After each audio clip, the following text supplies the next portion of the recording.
Hey y'all, welcome back to a 10-minute Bible study. My name is Jess if you are new here, and I'm here to help you understand the Bible and see how you can correlate it and align it with your life. Have you ever felt like life was unfair, or maybe you were doing all the right things, but you were still facing like opposition and hardship? Well, today we're going to talk about how Joseph experienced this in the book of Genesis. He experienced a life of pain and unfairness, but he still had God's favor throughout it all. So let's get into some beginning context about Joseph and his story in case you're not familiar, and then we will go through the points where he was facing opposition, but God's favor was still working behind the scenes. So open your Bibles and let's start at Genesis chapter 37. So in the beginning, we see that Joseph was 17 years old and he is the son of Jacob, also named Israel. So if you hear the name Israel, we're talking about Jacob. You will sometimes find in the Bible that people have multiple names, so just roll with it. All right, so when we get started, if we go to chapter 37, verse 3, it starts off by saying, "Now Israel loved Joseph more than his other brothers because Joseph was a son born to him out of his old age." So I'm assuming Joseph was probably the baby of the bunch, and he was born to Israel, aka Jacob, when he was an older man. So he was definitely very thankful for that gift of having another child at his old age. If we keep reading, it says that, "And he made a long-sleeved robe for him." So the coat of many colors, you may have heard that before, whether as like a children's song or just, a staple story in the Bible. This is who we're talking about. Verse 4, it says, "When his brothers saw that their father loved him more than all the other brothers, they hated him, and they could not bring themselves to speak peacefully to him." So we're seeing right from the jump, like, he's faced with the hatred and the jealousy from his brothers. Although he's favored by his father, he's facing the hatred and jealousy from his brothers. Joseph's robe symbolized his father's favor, although it made his brothers jealous. So it shows that God's favor can attract opposition, and it sometimes will attract opposition, but it doesn't mean that God's hand's not on you. And we'll see that all throughout Joseph's story. The second thing in the beginning of Joseph's story that you want to know is that he had prophetic dreams. If we go to Genesis 37, 5 through 8, it reads, "Then Joseph had a dream. When he told it to his brothers, they hated him even more. He said to them, 'Listen to this dream I had. We were all out in the field gathering bundles of wheat. All of a sudden, my bundle stood straight up and your bundle circled around it and bowed down to mine.'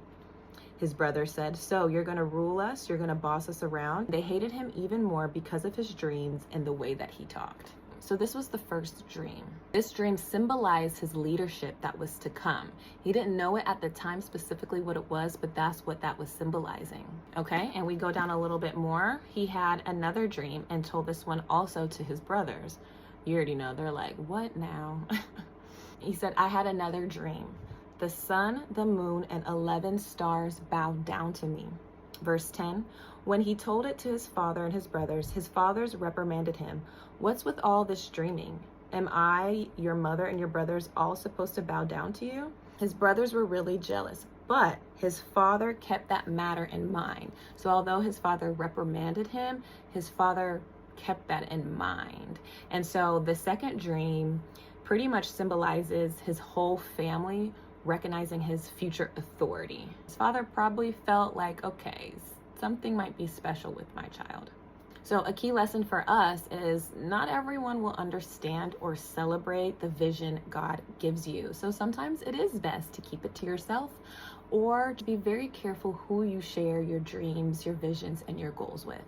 Okay, so now we go into where his brothers sell him into slavery. They wanted to kill him, but they sold him into slavery instead. So in verse 12, we see that the father asks Joseph to go and check on his brothers. His brothers see him coming, and let's see, this is verse 18. "They saw him in the distance, and before he had reached them, they plotted to kill him." So they wanted to take him out. They were like, let's just get rid of him. Daddy loves him the most. So they're just like, let's just kill him. but instead they threw him into a pit. And what's crazy and what's so evil is that it specifically says, they took him, this is verse 24, they took him and threw him into the pit. The pit was empty without water. So in my mind, I'm thinking this is like a well with no water. Can you imagine, like, the water would have braced his fall? He could have been knocked out unconscious. I'm sure he was in pain. Hopefully no bones were broken. We don't see anything like that, but it just shows like the level of evil, that his brothers had in their hearts when it came towards him. And later we see they sold him into slavery for 20 silver coins. Now, the lesson in this is that sometimes God will allow you to be removed from where you are in order to take you where you needed to be. So this wraps up with them taking his robe. So after, they made sure when they threw him in the pit, they kept the robe. Then he got sold into slavery. They saw some people going on camels heading to Egypt, sold him. They took his robe, dipped it in goat's blood, and then went back to the father to tell the father, like, oh no, he's dead, he got attacked, he's not here no more. Of course, the father recognized the robe, saw the blood, and really mourned his son's death. Okay, so now this is where it picks up. So now we're going to jump to chapter 39. So go ahead and turn to chapter 39 in Genesis. We're going to start at the top of this chapter. And it reads, now Joseph had been taken to Egypt. An Egyptian named Potiphar, an officer of Pharaoh and the captain of the guards, bought him, and he became a successful man serving in the house of his Egyptian master. When his master saw that the Lord was with him and that the Lord made everything he did successful, Joseph found favor with his master and became his personal assistant. Potiphar also put him in charge of his household and placed all that he owned under his authority. So even though he was sold into slavery and he's now working for this higher up guy, second to Pharaoh, or an officer of Pharaoh, he found favor with him. The Lord made sure that Joseph was successful in everything he did. So although he was a slave, he was a successful slave. And Potiphar, the man, his master, if you will, saw that and took a liking to him and really valued him and saw that he was a hard worker and put him in charge of his household.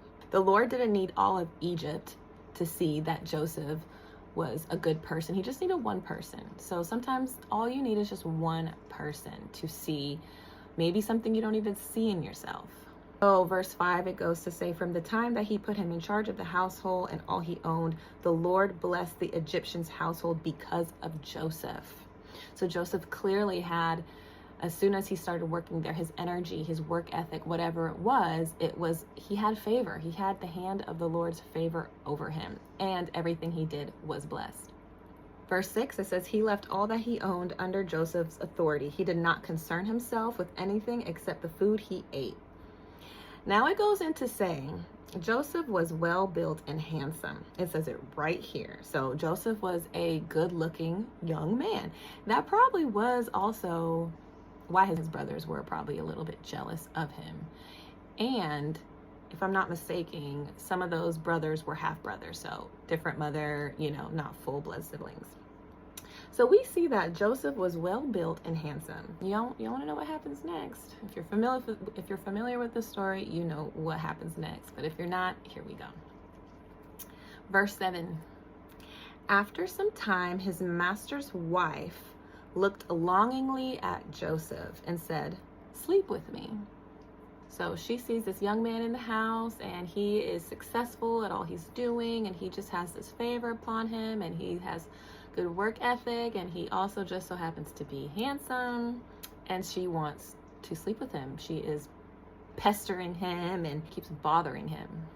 Verse 8, but he refused. Look, he said to his master's wife, with me here, my master does not concern himself with anything in his house, and he has put all that he owns under my authority. No one in this house is greater than I am.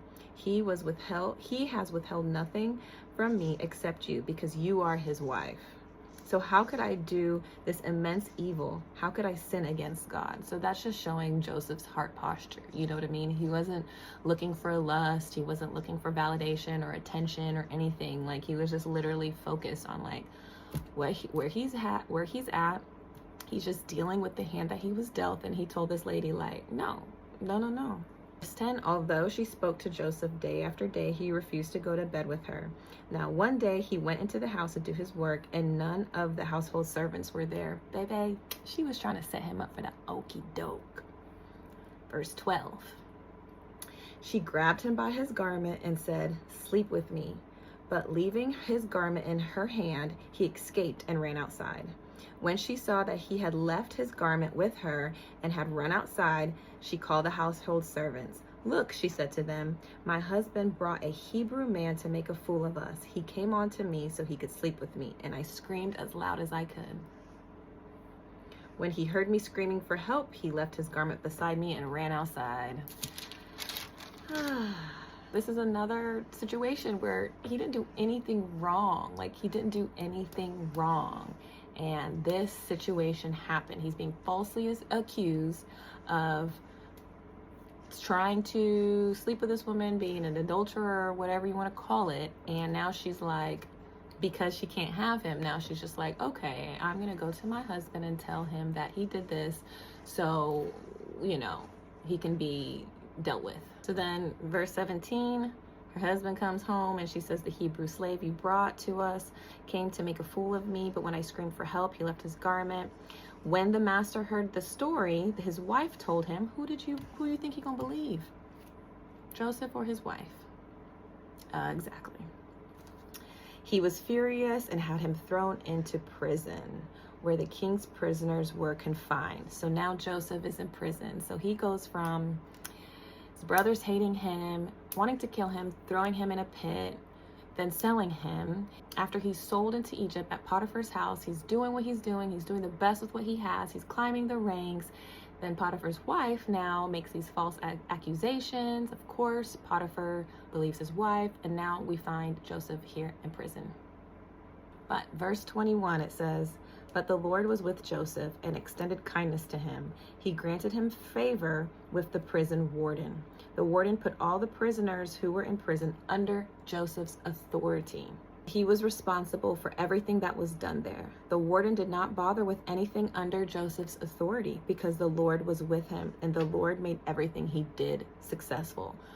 He still had the favor because his heart posture from the beginning was always pure, was always a kind person, a kind soul. The Lord's favor was still over him. It's like, what God has for you, no one can take away from you. No one can take away the favor that God has on your life. I have a note here in my Bible. It says, God's favor will be evident no matter where you are or whatever you're going through. Okay, so here we are. Joseph is in jail. And remember, when he was younger, he had these prophetic dreams. So at this time, he's in jail with a baker and a cupbearer, which is like a waiter or the person who serves the king his wine. So let's go to chapter 40, verse 5. It says, the king of Egypt's cupbearer and baker who were confined in prison each had a dream. Both had a dream on the same night, and each dream had its own meaning. When Joseph came to them in the morning, he saw that they looked distraught. So he asked Pharaoh's officers who were in custody with him in his master's house, why do you look so sad today? We had dreams, they said, but there is no one to interpret them. Then Joseph said to them, don't interpretations belong to God? Tell me your dream. So Joseph goes ahead to interpret the dream and pretty much saying that in 3 days you will be out of here. You will be released from prison, and you will be doing, serving Pharaoh. Verse 14, Joseph says to the cupbearer, all this goes well for you. Remember that I was with you. Please show kindness to me by mentioning me to Pharaoh and get me out of prison. So like, please let them know that I am an innocent man and get me out of prison. Verse 15 says, for I was kidnapped from the land of Hebrews, and even here I have done nothing that they should put me in the dungeon. So Joseph, like us, can't see what God's doing in the meanwhile. He's just like, please get me out of here. Like, I didn't do anything to be put in here. So when you get released in 3 days, let them know, like, hey, he's cool. Let him out too. Long story short, the cupbearer did get released from prison. And then we see in verse 23, it says, yet the cupbearer did not remember Joseph and forgot him. So cupbearer got released and was like deuces and forgot him, forgot all about him. Chapter 41 starts off by letting us know that, okay, now 2 years have passed. 2 years have passed and Joseph is still in prison. Pharaoh now has a dream. He brings all the people, the magicians and all the people to try and interpret his dreams, and no one can do it. And then all of a sudden, at that moment, the cupbearer remembers, wait a minute, there was this guy who I was in prison with. Me and the baker, we had dreams and he interpreted them and they were right. So then he remembered, not when he got out, but 2 years later is when, oh yeah, there is a guy who interprets dreams. So verse 14 is when we see, it says, then Pharaoh sent for Joseph and quickly they brought him out of the dungeon. Suddenly, when it's God's time, it's God's time. Suddenly. And quickly they brought him from the dungeon. He shaved, changed his clothes, and went to Pharaoh. Verse 15, Pharaoh said to Joseph, I have had a dream and no one can interpret it, but I have heard it is said about you that you can hear a dream and interpret it. Verse 16, Joseph says, I am not able to. Joseph answered Pharaoh, it is God who will give Pharaoh a favorable answer. So Joseph, in his just natural countenance, is giving God the glory, saying, it's not me who can do it. It's God using me, but tell me your dream and I will let you know what he says. So he's always giving God the glory, which is just his natural being and probably why he had the favor of God on him all along. So he told Joseph his dreams and Joseph was able to interpret them, pretty much saying that we're going to have 7 years of plenty, and then right after that 7 years of plenty, there's going to be 7 years of famine. So during those 7 years of plenty, make sure you stock up, make sure you get as much food as you can, because right after that is going to be 7 years of famine. So he's pretty much just saying, like, you need to appoint someone to be able to just like store away food and save food during the 7 years, because there's going to be a rough 7 years after the great 7 years. Now, Joseph is exalted once again, just like he was exalted in Potiphar's house, second in command. Pharaoh now is exalting him. Verse 39 says, so, is it 39? Yeah, verse 39. So Pharaoh said to Joseph, since God has made all this known to you, there is no one as discerning and wise as you are. You will be over my house and all my people will obey your commands. Only I as king will be greater than you. So he's literally second in command of all the land. Just like that. Now, if the cupbearer would have remembered him when he got out 2 years ago, this wouldn't have turned out the way it was meant to be.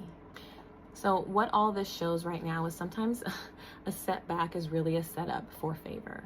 Like, his pain positioned him for literally a divine promotion as he was second in charge after Pharaoh. Now the dreams came to pass. The 7 years of plenty happened, and then the 7 years of famine happened. And to wrap this up, because this is already more than 10 minutes, but to wrap this up, long story short, when the 7 years of famine happened, there's no food anywhere except for Egypt. His brothers get word back home that there's food in Egypt. Let's go to Egypt and buy food. And guess who is in charge of all the food? Guess who is in charge of all the food? The brother that they tried to kill, that they sold, that they hated, is now the one that they need the most to live. Joseph could have been in his flesh and been like, nope, none for y'all. He could have cursed them out. He could have did them dirty. But because he always had that heart posture, he did give his brothers food. Genesis 50:20 reads, you planned evil against me. God planned it for good to bring about the present result, the survival of many people. Therefore, do not be afraid. I will take care of you and your children. And he comforted them and spoke kindly to his brothers. So Joseph's story shows us that pain isn't wasted. God has a plan even when we don't see it. In the meanwhile, in the background, God is always working. This can apply to us in 3 quick ways. God's favor can be present even during hardships. Just because things are difficult does not mean that God's favor isn't on your life. Pain prepares you for purpose and favor. Joseph had to go through the pit and prison before he reached the palace. Before God promotes you, he prepares you, which is a real thing. And favor comes with responsibility. Joseph was favored, but he stayed faithful in obedience.